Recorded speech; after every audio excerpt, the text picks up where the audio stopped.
Yo les potes, c'est Kaozen, j'espère que vous allez bien. Après avoir parlé récemment de l'anime Black Lagoon en vidéo, j'ai décidé d'en dédier une rien qu'à son opening Red Fraction par Mel, qui sort littéralement du lot. Par le fait déjà qu'il soit en anglais, mais surtout grâce à son visuel assez hors norme, qui met en avant le moteur de l'œuvre en question, à savoir Revi, un des persos les plus badass que j'ai jamais vu dans le monde de la japanimation. Mais ça, j'en parle assez dans ma vidéo dédiée entièrement à l'anime.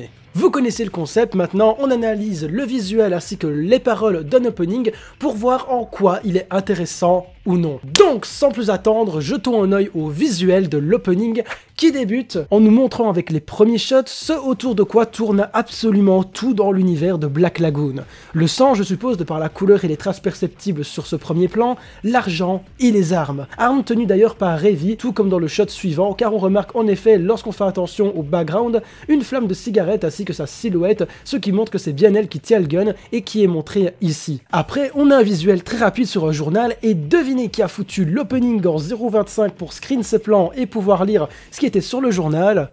Ouais non, j'ai absolument pas de vie. Bon, je ne vais pas vous traduire tout ce qu'il y a écrit sur le journal, mais globalement, les textes parlent des différents crimes qu'il y aurait à plusieurs lieux de Rwanapura, la ville dans laquelle prend part l'intrigue et qui est en réalité l'endroit le plus dangereux du monde, étant donné que c'est un ramassis de tarés et de criminels qui y habitent. On parle notamment de fusillades en évoquant le Yellow Flag, qui est le bar fétiche, si on peut dire ça comme ça, du Lagoon. Il y aura dans l'anime plusieurs fusillades à cet endroit, et dans lesquelles les membres du Lagoon seront bien évidemment impliqués, et notamment Revi. Ensuite, arrive durant une fraction de seconde des gros titres par-dessus les écritures du journal. Parmi elles, une référence au Lagoon, en haut à droite. On a également la référence d'un bateau qui aurait été retrouvé apparemment sous l'eau, et si on tient compte de cette référence, il s'agit d'un boat U-1324, qui est en réalité le bateau des Allemands nazis que Levi et Dutch ont explosé dans les épisodes 4 à 6 de la série. Il est écrit également que Revi a été arrêté pour crime, et ben on sait pas la suite.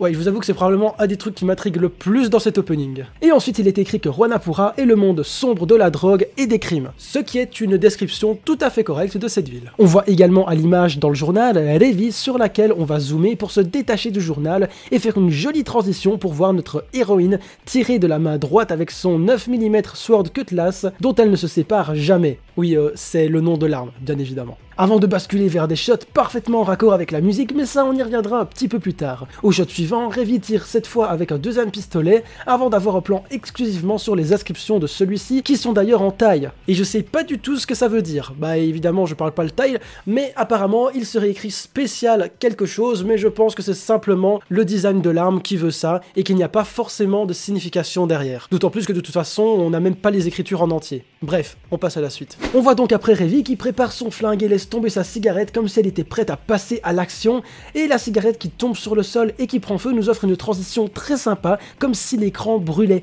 comme si on était toujours dans le journal de tout à l'heure. Cette transition très cool nous amène au refrain assez mystérieux à première vue, mais je pense savoir d'où viennent ces plumes et ce que les plans suivants représentent.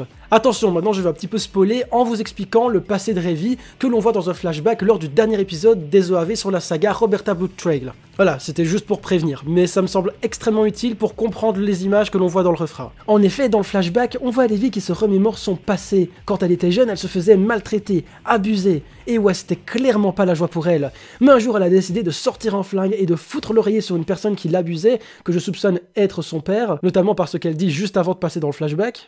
Parler d'amour familial. Non mais c'est quoi ce délire? Et une fois l'oreiller sur le visage, elle appuya sur la gâchette, tuant ce moins que rien qui a osé la faire souffrir. Et ouais, je suis énervé, comment le gars il a pu toucher à ma Revi? Les plumes dans les airs représentent donc celle qui a fait littéralement voler Levi en tirant sur l'oreiller et en abattant cette personne. On voit également une balle à terre qui, selon moi, est celle avec laquelle Levi l'a tué. Ce tournant dans sa vie qui est montré pile quand le refrain commence, ça fait clairement tout son sens. Ensuite, après un shot de Levi sur la route assise prouvant qu'elle est maintenant seule avant de retrouver sa place dans le lagoon, on a un shot sur le coucher de soleil avant de voir le visage des personnages qui l'accompagneront. S'ensuit le titre de l'anime qui apparaît à l'écran, avec dans celui-ci la silhouette de nos 4 pirates. Ma foi, assez sympa de les avoir casés dans le logo de l'anime. Autre point qui fait que cet opening se démarque totalement dans son visuel, c'est bel et bien les crédits et la façon dont ils apparaissent à l'écran. Toujours avec un petit effet, un contour de couleurs différentes et le tout sur un fond noir. Et ça rend super bien en vrai, ça casse pas du tout l'ambiance dans le visuel de l'opening et ça contribue clairement à sa singularité. Perso, je suis fan. Je propose maintenant que l'on passe à l'analyse analyse des paroles et il y en a des trucs à dire sur ce son de Mel. Mais pour comprendre ces paroles et leur donner un réel sens, il faut bien se mettre en tête que c'est Revi qui chante cet opening. Du moins, elle parle à la première personne et les paroles sont clairement liées au personnage, ça me paraît évident. L'opening parle d'elle ainsi que de la perception qu'elle a du monde, mais allons voir ça plus en détail tout de suite.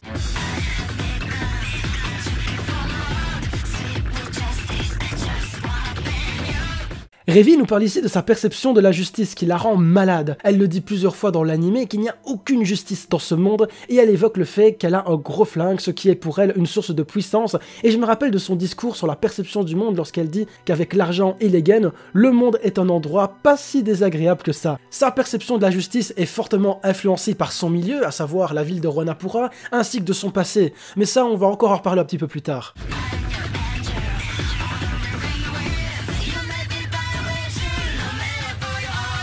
Dans la plupart des traductions que j'ai pu trouver sur internet, on retrouve avec un seul coup de fil pour la traduction de Only a Ring Away, ce qui est pour moi totalement faux. En réalité, ici, je pense que le mot ring signifie anneau. Anneau que possèdent les anges selon la perception qu'on a d'eux. Ici, Revi s'adressait à Rock en lui disant que c'est son ange gardien plus précisément, étant donné qu'elle le protège souvent dans l'anime, mais qu'elle n'a pas d'auréole parce que c'est tout simplement pas un ange comme les autres. Elle tue des gens, commet un tas de crimes, mais n'en reste pas moins l'ange gardien de Rock au final.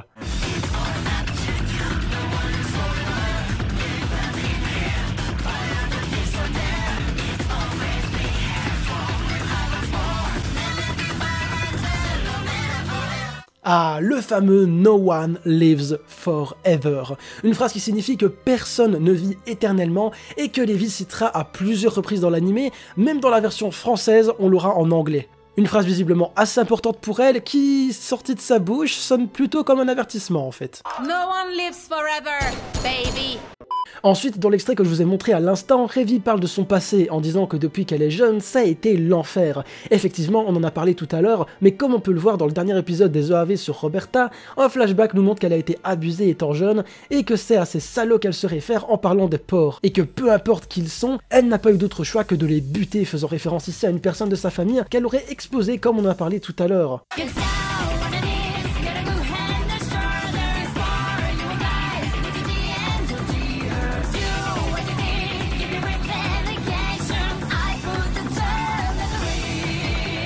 Ici, Revi nous dit qu'elle est prête à suivre les gars du Lagoon, peu importe où ils vont, tant qu'ils font ce qu'ils pensent devoir faire avec dévouement, et qu'elle les sortira du pétrin quand ils en auront besoin, telle une arme humaine.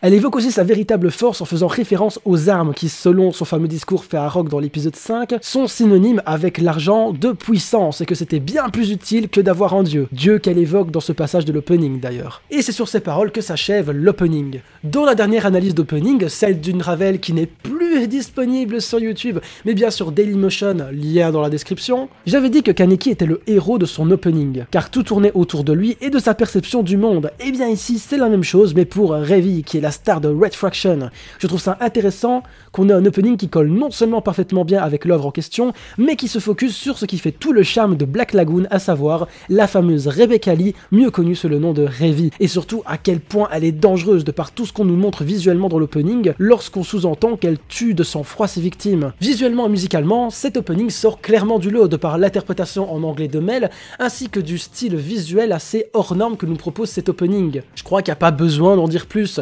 D'ailleurs, petit teasing, pour le prochain opening, on va analyser probablement le pire que j'ai jamais vu, parce que c'est très sympa de faire les éloges de bons openings, mais il serait temps de s'attaquer à des moins bons pour que je vous explique en quoi on peut avoir un mauvais opening. Je pense concrètement que personne ne trouvera celui dont je vais parler, mais c'est pas grave. Mais enfin, n'hésitez pas à partager la vidéo pour populariser le concept qui est d'après vos retours très apprécié, mais selon les chiffres que très peu vu. Faites ce que les gens qui aiment les vidéos font habituellement, vous connaissez la routine, et moi je vous souhaite une bonne journée, une bonne soirée, à la prochaine.